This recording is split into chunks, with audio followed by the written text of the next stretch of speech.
Felix Oldenburg, German Association of Foundations. Can you say how we could improve charitable giving in Europe?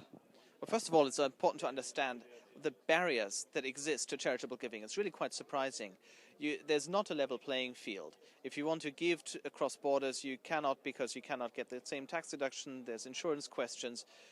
It's all a big mess. And if you consider that the foundation sector in Europe has up to 30 trillion in assets and up to 150 billion in annual giving, and you have transnational giving in Europe reporting in the last year that only 7.9 million euros have been given across borders through that network, it's astonishingly low. We make it really hard in Europe to help each other when we make it really easy through free transfer of goods and services to make money off of each other.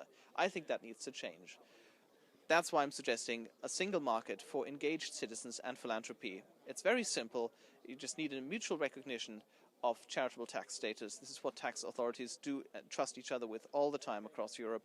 You need a mutual recognition of charitable purposes, a minimal definition of charitable purposes. Again, this is fairly easy to agree on, and minimal organizational requirements. And then you unlock an investment potential, a trans-border giving potential that is actually in line with social problems that transcend borders, that travel easily between borders. We cannot have a Europe in which helping each other is so hard when problems travel freely across borders. We need to tackle problems where they are.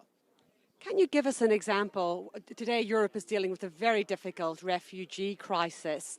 How could this sort of development help us deal with this particularly difficult problem?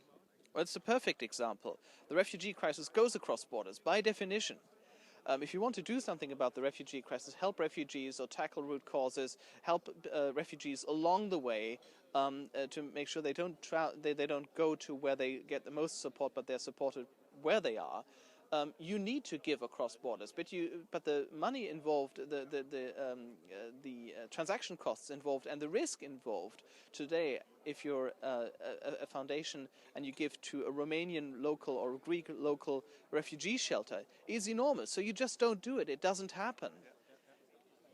Is there support within the Commission for your proposal? Have you run this past anybody to see if there could be greater support for what you're proposing? There's initial support. I think we've looked at this the wrong way in the past. We suggested a European Foundation statute, a new legal entity.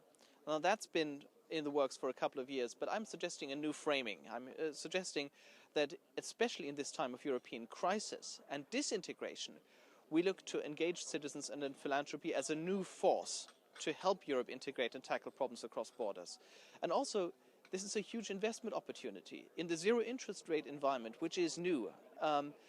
And it's really arriving at the foundation's doorsteps with a couple of years delay. But they now need to tackle new asset allocation in the trillions.